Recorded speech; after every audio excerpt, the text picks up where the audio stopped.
Hudson County View live at Uncut. John Arhitis, and as I mentioned a few moments ago today, I'm joined with Jersey City Wardy Councilman James Solomon. James, thanks for coming in again. It's great to see Captain America.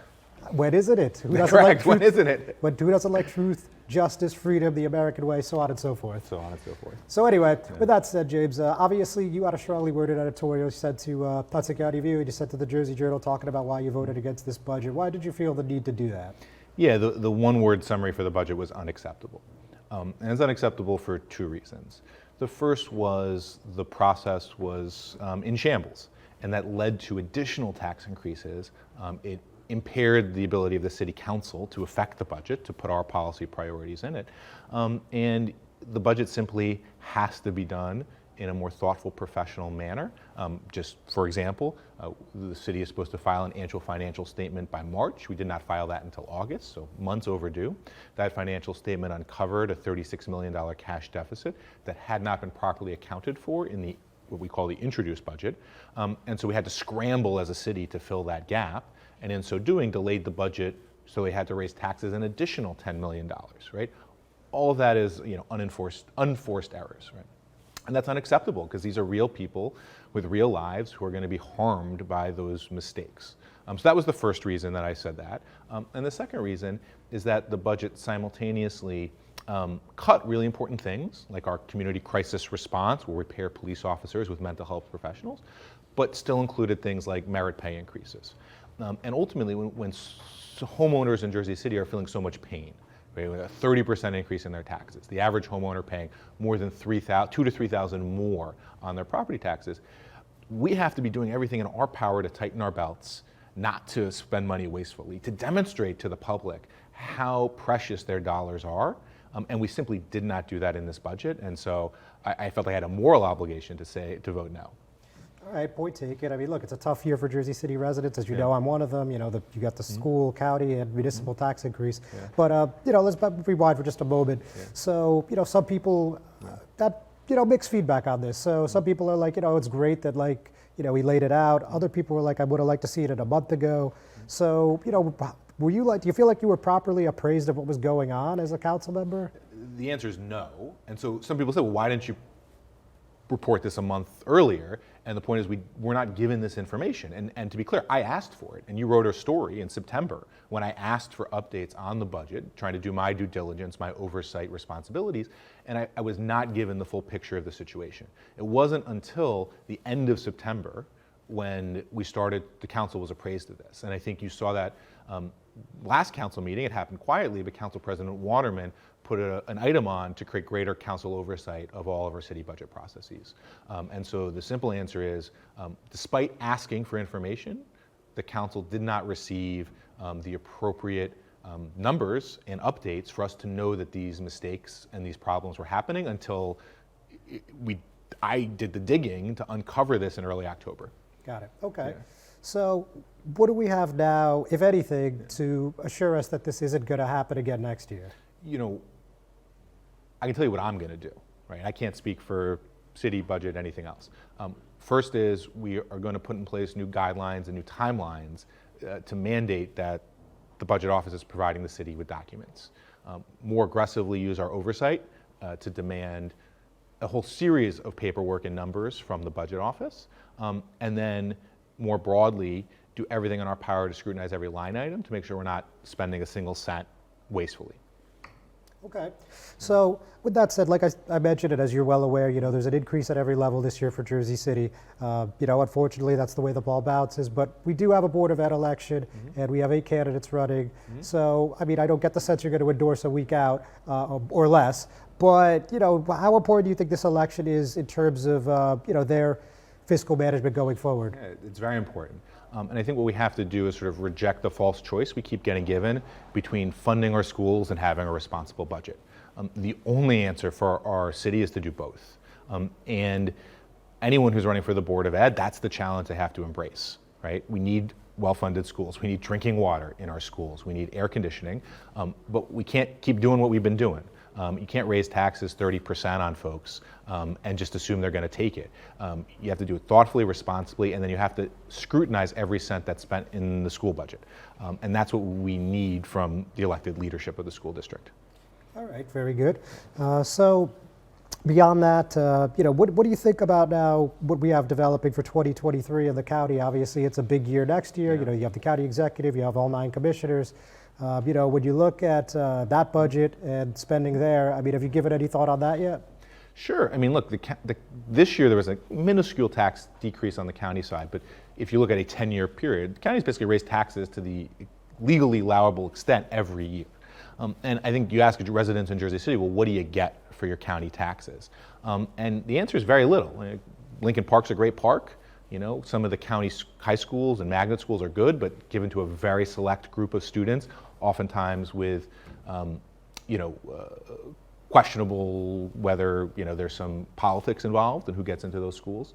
So I think the average Jersey City resident does not benefit from the amount. They put way more into the county than they get back. And we certainly know that there's a number of patronage jobs, positions, and wasteful spending in the county. And so my hope is there's folks running for any of the positions for county that are calling that out. That's saying, hey, you got your taxes raised $3,000. There's 3 governments responsible, and there's one government in particular that's using your money to fund patronage jobs, fund contractors, not spending your dollars responsibly. And so my sincere hope is some of the candidates for county position really bring that to light. Thank you, Councilman. Don't go anywhere, ladies and gentlemen. We're just going to take a quick break. We'll be right back. Hudson County View, live and uncut. John Arhitis, and I'm still here with Jersey City Wardy Councilman James Solomon. So, Councilman, let's get back to some local politics. So let's talk a little bit about what's happening at on the council level, actually. So what I mean is that cap on the dispensaries, 55. That's certainly not a small number. I mean, most towns you see 2, 4, 6. The only one that I've seen that's more than 10, actually. So what do you think about that number and how the council arrived there? Sure, and we haven't finalized it yet. Where there may be first reading, and my understanding is a number of my colleagues are asking for amendments to ensure that there's part of that cap, certain percentage of minority-owned businesses and things of that nature. My understanding is the administration came up with that number because that's the number of applications that we've received to date. It is certainly a very high cap. I think the worry you have if you set a very short cap, 10, 15 in a city like Jersey City, is the demand is going to be greater than that. Mm-hmm. And then it becomes a very political process to see which business gets one of those and which one doesn't. And I think for me, it's been really important to avoid even kind of the appearance of corruption in this process of dispensaries coming to Jersey City, and as much as possible set some reasonable limits on where dispensaries can open, but as much as possible let the sort of market determine how many dispensaries and where they go. I think 55 or roughly in that number is a high enough number that I don't worry too much. Like, most people have their legitimate shot to get their business open. I'm sure some won't succeed. There will be some opportunities for new people to try to come to market. So I think you're in the right range at 55. Whether it should be a little lower, I think that's a reasonable question. And then making sure there's protections on social justice, as some of my colleagues have asked for, is very reasonable as well. All right, point taken. Yeah. Let's also talk about the 6th Street embankment plan. I know this is something that you've been working on since pretty much your first day, right? So it looks like we're pretty close, and there's a lot of amenities here: bike path, walking trail, community park. So just tell us a little bit about where we are and how close this is to becoming a reality. So I think we need Captain America here to get us over the finish line. It's been a 20-year process, but to be clear, while I think we are on the right track, no one is putting up a mission accomplished banner, to use an old political metaphor. Like, until it's done, we're going to work hard, and there are still a number of important steps that have to be taken. But big picture, where are we at? It is really important that the 6th Street embankment be an open public space, right? It is really important that it is not developed on. And the Embankment Preservation Coalition has been fighting to do that. And we are only here because of their efforts.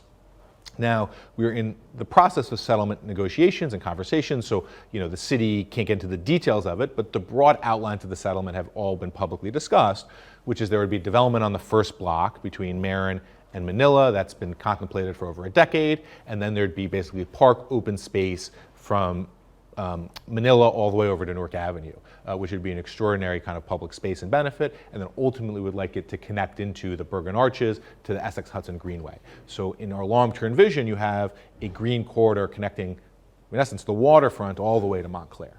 That's a long-term vision, but we're excited that there's active conversations. We're excited things are moving forward, but no pronouncements of a final deal, because there's still a number of hurdles to jump through. All right, got it. So let's also chat about the Newark project, this turnpike widening plan. So, we talked about this last time you were here. Yeah. Obviously, this is something that's lingered, and, the Turnpike Authority wants to do it. We finally seen a little bit of this engineering plan. And there was two striking things in my mind, where they said they could do the Newark Bay Bridge repairs for, I think it was about a net of 110 million, I think it was.